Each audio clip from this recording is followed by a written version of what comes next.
الحمد لله رب العالمين والصلاة والسلام على سيد الأنبياء والمرسلين اما بعد فاعوذ بالله من الشیطان الرجیم بسم اللہ الرحمن الرحیم۔ سورۃ النمل چل رہی تھی، آیت نمبر 15 ہم نے آپ کی خدمت میں تلاوت کی، اس کی ترجمہ کیا، تفسیر بیان کی تھی، اور اس میں حضرت داؤد اور سلیمان علیہم السلام کی جانب سے اللہ تبارک و تعالی کی نعمتوں کے قولی شکر کا بیان تھا۔ آگے ارشاد فرمایا وَوَرِثَ سُلَيْمَانُ دَاوُودَ، اور سلیمان داؤد کا جانشین ہوا۔ پہلے داؤد علیہ السلام تھے، پھر سلیمان علیہ السلام ان کے جانشین ہوئے تھے، اور یہ کس چیز میں تھے؟ نبوت میں جانشین ہوئے، سلطنت میں جانشین ہوئے، اور جنات اور پرندوں وغیرہ کو، درندوں پرندوں کے تسخیر کے اعتبار سے آپ جانشین ہوئے کہ ان انعامات آپ کو حاصل ہوئے۔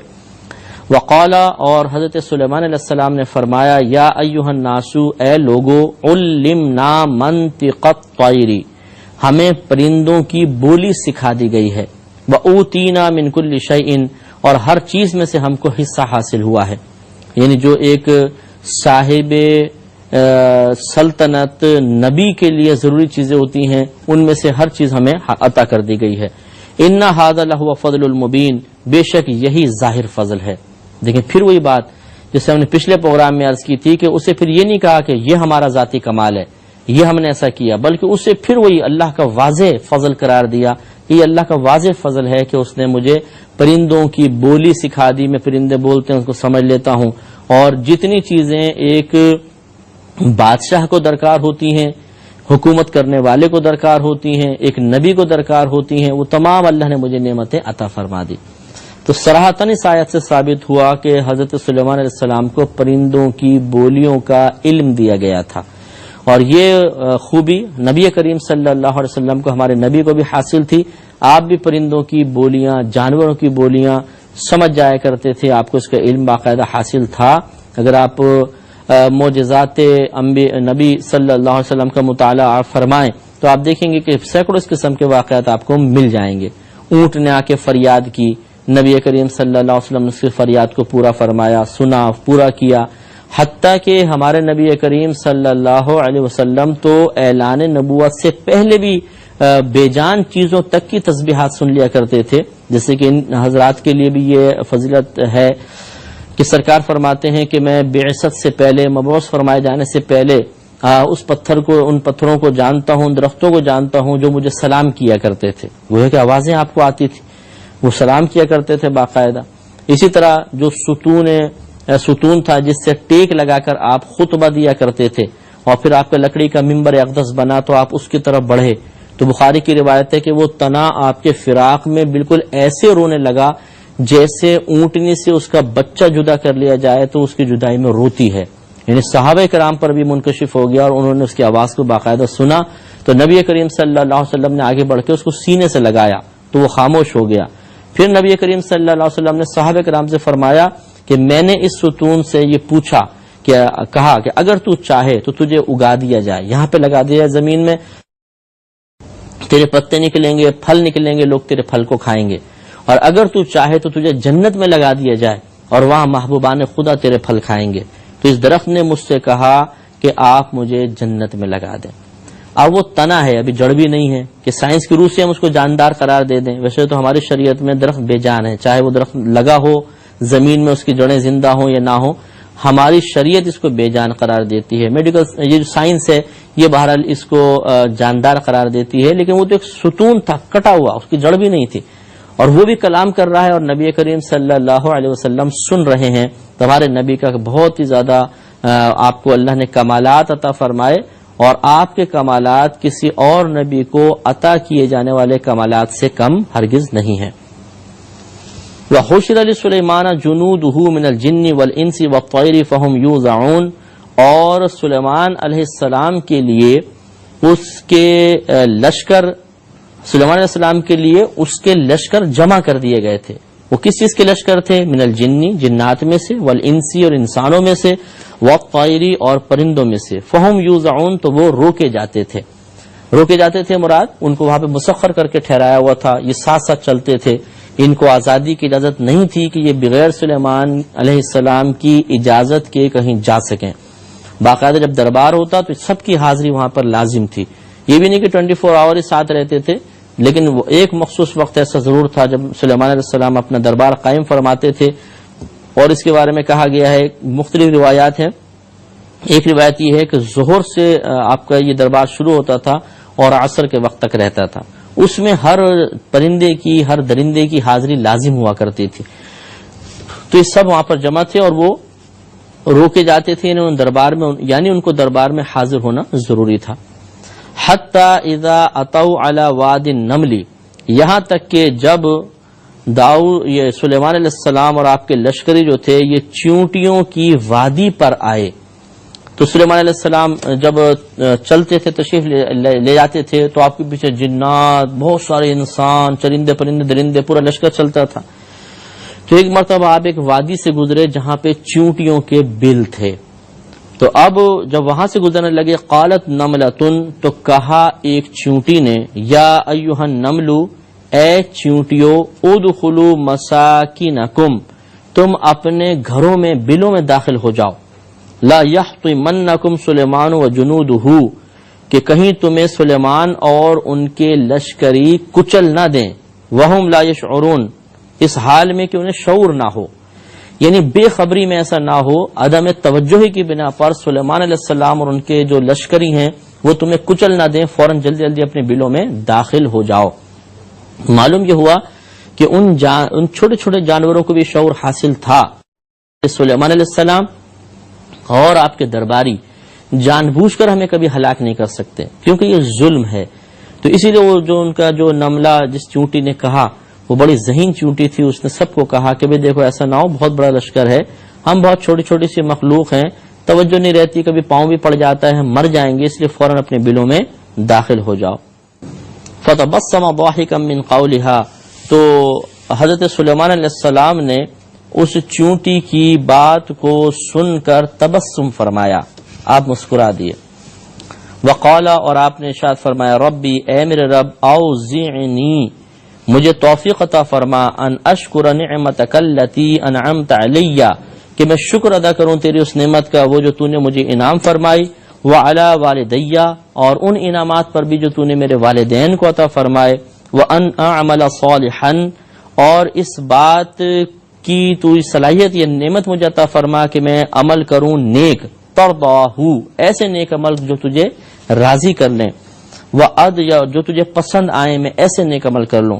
وَأَدْخِلْنِي بِرَحْمَتِكَ فِي عِبَادِكَ الصَّالِحِينَ، اور تو مجھے اپنے رحمت سے اپنے نیک بندوں میں شامل فرما لے. یہاں نیک سے مراد مقرب ہے، کہ مقرب ترین بندوں میں شامل فرما لے.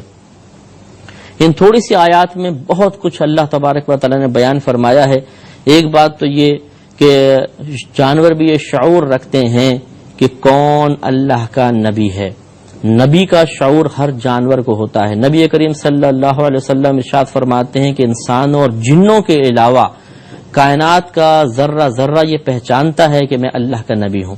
یعنی پہاڑ، چرندے، پرندے، درندے سب جانتے تھے کہ اللہ کے نبی ہیں، جنات اور انسان کے علاوہ. یعنی جنات اور انسان میں سے تمام لوگ نہیں پہچان پائے کہ ہمارے نبی اللہ کے نبی ہیں، کیونکہ بہت سو نے آپ کی نبوت کا انکار کیا. ان میں سے انسان بھی تھے اور جنات بھی تھے، لیکن ان انسان اور جنات میں سے بہت سارے ایسے تھے جو آپ پر ایمان لے کر آئے. تو تمام کا انکار مقصود نہیں ہے، بلکہ جنات اور انسان کے گروہ میں سے ایسے لوگوں کی نشاندہی مقصود ہے جو نبوت کا انکار کرتے رہے ہیں، کہ ایسے ان میں پائے جاتے ہیں. باقی اور جو جتنے بھی انواع و اقسام اللہ نے جانداروں کے پیدا کیے، کسی میں ایک بھی ایسی چیز نہیں ہے جو اللہ کے نبی کو نبی نہ مانے. تو پہلی بات تو یہ کہ تمام جانور نبوت کو پہچانتے ہیں، اسی لیے چونٹی نے بھی یہی کہا. دوسرا، ان کو یہ شعور بھی حاصل ہوتا ہے جانوروں کو کہ جو نبی ہوتے ہیں وہ کوئی ظلم وغیرہ نہیں کریں گے، ناجائز کو کام نہیں کریں گے، یہ عدل و انصاف کے ساتھ فیصلہ کرتے ہیں اور جانوروں کی ایذا سے محفوظ رہتے ہیں. اس لیے اس نے یہ نفیس کلام کیا کہ یہ بے خبری میں کہیں تمہیں نہ کچل دیں. یہاں پہ یہ ضمن مسئلہ یاد رکھیے گا کہ چونٹی جو ہوتی ہیں یہ بعض اوقات کاٹتی ہیں، بعض اوقات گھر میں زائد ہو جاتی ہیں بہت زیادہ. تو لوگ پوچھتے ہیں کہ جی کیا ہم چونٹی مار سکتے ہیں؟ چونٹی کو ہلاک کرنے کی شرعی حیثیت کیا ہے؟ تو یاد رکھیں کہ پہلا اصول تو یہ یاد رکھیے گا کہ اگر کوئی جاندار، کوئی جانور ہمارے لیے نقصان کا باعث بنے، بہت زیادہ نقصان ہو رہا ہو، یا تکلیف اور اذیت کا باعث بنے تو اسے مار دینا جائز ہے۔ اب چنانچہ اگر چونٹیاں بہت زیادہ گھر میں ہو گئی ہیں کہ کھانے کے اشیاء میں گھس جاتی ہیں اور تباہ کر کے رکھ دیتی ہیں، آٹے میں گھس جاتی ہیں اور پھر جب پکائیں تو اس میں مسائل، کپڑوں میں گھس جاتی ہیں، کاٹتی ہیں، چونٹیاں بڑی خطرناک قسم کی ہیں، تو ایسی صورت میں ان کو مار دینا یا ان کے لیے کوئی دوا وغیرہ چھڑک دینا یا ہلدی وغیرہ ڈال دیتے ہیں، اس میں شرعاً کوئی حرج نہیں ہے، جائز ہے۔ اور ایک ہوتا ہے کہ خواہ ہم بیٹھے ہوئے اب بس چونٹی جا رہی ہے، اب اس کو روک رہے ہیں راستہ، کبھی یوں کر رہے ہیں، کبھی یوں کر رہے ہیں، کبھی یوں کر رہے ہیں، اس کا راستہ روک رہے ہیں، وہ بیچارے اپنی غذا لے کر جا رہی ہوتی ہے، اس کو تنگ کرتے ہیں، کچھ چیز سامنے رکھ دیتے ہیں، اس پہ وہ چڑھتی ہے، اترتی ہے، پھر اور چیز سامنے رکھ دیتے ہیں۔ اس طرح اذیت دینا صرف اپنی تفریح تبع کے لیے، اپنی طبیعت کو خوش کرنے کے لیے شرعاً جائز نہیں۔ اور اسی طرح اگر چونٹی کوئی ایزا نہیں دے رہی، وہ بیچاری وہاں جا رہی ہے، اب اس کو پیس دینا، مار دینا، تو ارے ایسا نہ ہو ادھر کو آ کے مجھے کاٹ لے، اگر وہ آ کے کاٹ بھی لے گی کتنی تکلیف پہنچائے گی، تھوڑی سی تو ہوگی، اور آپ نے صرف اس تکلیف کو جو ابھی آپ کو ہوئی بھی نہیں ہے، آپ نے ایک جاندار کو مار دیا، یہ ظلم ہے۔ اس پر آخرت میں گرفت بالکل ہوگی کہ اگر آپ نے بیجا یا میں نے بھی آپ کے ساتھ ہی شامل ہوں کہ اگر ہم نے بیجا کسی چونٹی کو یا کسی بھی جانور کو اذیت دی تو مسئلہ ہوگا۔ لیکن جو ہم نے آپ کو اصول بتایا، اگر یہ آپ اصول یاد رکھیں کہ اگر کوئی جانور تکلیف پہنچا رہا ہو، اذیت کا باعث بن رہا ہو یا ہمارا نقصان کر رہا ہو، اس کو مارنا جائز۔ لہٰذا چوہا مارنا بالکل جائز، یہ کیونکہ کاٹتا ہے، پیٹتا ہے۔ جھینگر مچھر بالکل جائز، کھٹملوں کو مارنا بالکل جائز، جوؤں کو مارنا بالکل جائز۔ یہ ایزا دینے والی چیزیں ہیں، جو ایزا دے رہی ہوں تو ان کو مار دیجیے۔ تو اس لیے ایک تو مسئلہ یہ ہے شرعی لحاظ سے کہ ان جانداروں کو تکلیف نہیں دینی چاہیے، اور سلیمان علیہ السلام کا بھی تکلیف دینے کا کوئی ارادہ نہیں تھا، اور جانور اس بات کو اچھی طرح سمجھتے ہیں۔ یہ ہمیں ان سے مسئلہ معلوم ہوا۔ ایک مسئلہ یہ بھی پتہ چلا کہ انبیاء علیہم السلام کو جو حص عطا کی جاتی ہے وہ عام لوگوں کے مقابلے میں بہت زیادہ ہوتی ہے، جس کا آپ تصور بھی نہیں کر سکتے ہیں۔ حس دراصل اس قابلیت یا صلاحیت کا نام ہے کہ جس کے ذریعے آپ دوسری چیزوں کا ادراک کر لیتے ہیں، دوسری چیزوں کو جان لیتے ہیں، دوسری چیزوں کا علم حاصل کر لیتے ہیں۔ یہ 5 حصے ہوتی ہیں، اس کی جمع حواس ہے، اور 5 کو عربی میں خمسہ کہتے ہیں، تو اس لیے انہیں کہتے ہیں حواس خمسہ۔ ایک دیکھنے کی صلاحیت، آپ اگر دیکھیں گے تو آپ کو علم حاصل ہوتا ہے، چیزیں منکشف ہو جاتی ہیں۔ دوسرا سننے کی صلاحیت، اگر دروازے کے پیچھے سے کوئی آدمی بولے تو فوراً آپ بتا سکتے ہیں کہ اس کی آواز سنتے یہ فلاں ہے، حالانکہ آپ دیکھ نہیں رہے، کیا ہے کان سے سن کر آپ نے فوراً بتا دیا۔ اس طرح سونگھنے کی صلاحیت، آنکھیں بند ہیں، آم آپ کے ناک کے قریب کیا جائے اور پوچھا جائے بتائیے کیا ہے تو فوراً آپ کہیں گے آم، تو سونگ کے بھی بہت سی چیزوں کا علم حاصل ہو جاتا ہے۔ اسی طرح چکھ کر، کڑوا پن، میٹھا، پھیکا، نمکین، تیز نمک، کم نمک ہم زبان سے معلوم کر لیتے ہیں، اس سے بھی علم حاصل ہوتا ہے۔ اسی طرح 5واں ہے چھو کر، چھونے کے ذریعے بھی ہم چیزوں کا علم حاصل کرتے ہیں۔ جس سے نابیناؤں کو آپ نے دیکھا ہوگا، کسی فقیر کو آپ پیسے دیں وہ ٹٹولتا ہے کہ سکہ کون سا ہے، 2 کا ہے، 5 کا ہے، پھر وہ اپنی جیب میں ڈالتا ہے۔ تو 5 قسم کی حس ہیں، دیکھنے کی حس، سننے کی، سونگھنے کی، چکھنے کی اور چھونے کی، 5 انہیں کہتے ہیں حواس خمسہ۔ تو عام لوگوں کے اندر جو یہ حواس ہوتے ہیں، انبیاء علیہ السلام کی حصیں ہم سے کئی گنا بڑھ کر ہوتی ہیں، اتنا کہ آپ اندازہ بھی نہیں کر سکتے۔ آج بھی سائنس حیران ہے کہ چونٹیاں جب آپس میں ملتی ہیں تو کیا کلام کرتی ہیں، ان کی آواز ابھی تک نہیں سنی گئی، جبکہ سلیمان علیہ السلام اپنے لشکروں کے ساتھ ہیں، اور آپ کو معلوم ہے کہ جب پرندے قریب ہوتے ہیں تو بہرحال سرسراہٹ یا چہچہاہٹ، ہم یہ کہہ سکتے ہیں چلیں کہ سلیمان علیہ السلام کے ساتھ وہ بادب خاموش ہو کے پرندے چلتے تھے، حالانکہ ان کی فطرت کے خلاف ہے، لیکن خاموش ہو کے بھی چلیں تو ہوا تو تھی، کچھ نہ کچھ چلنے کی سرسراہٹ ہے۔ اتنا شور اور لاکھوں کا مجمع جب چل رہا ہو ساتھ میں تو کتنا مطلب یہ کہ مسائل، کتنا آوازیں ہوں گی۔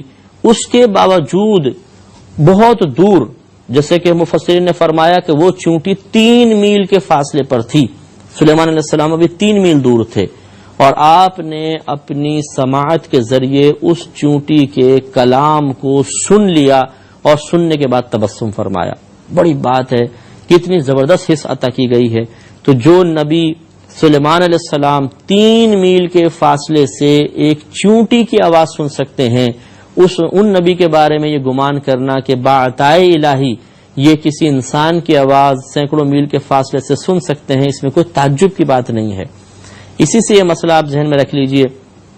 ضمناً بات آ گئی ہے میرے ذہن میں تو میں آپ کو عرض کر دیتا ہوں کہ جو یا رسول اللہ کہا جاتا ہے، یہ آپ یہاں پاکستان میں بیٹھے ہیں، نبی کریم صلی اللہ علیہ وسلم مدینہ منورہ میں ہیں، تو اس پر اعتراض پیدا ہو سکتا ہے کہ آپ یہاں سے بیٹھ کر یا رسول اللہ کہہ رہے ہیں اور آپ عقیدہ رکھتے ہیں کہ نبی کریم صلی اللہ علیہ وسلم مدینہ منورہ میں سن لیں گے، تو یہ کیسے سنیں گے؟ اتنی دور سے ایک بشر کیسے سن سکتا ہے؟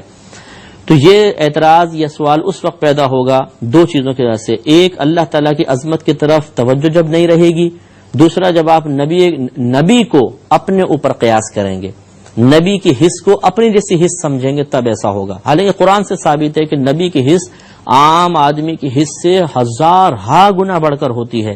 تو اسی طرح ہمارے نبی کے سننے کی جو حس ہے وہ ہمارے مقابلے میں بہت زیادہ ہے. اس پر انشاءاللہ ہم کلام اگلے پروگرام میں جاری رکھیں گے. وآخر دعوانا ان الحمدللہ رب العالمین.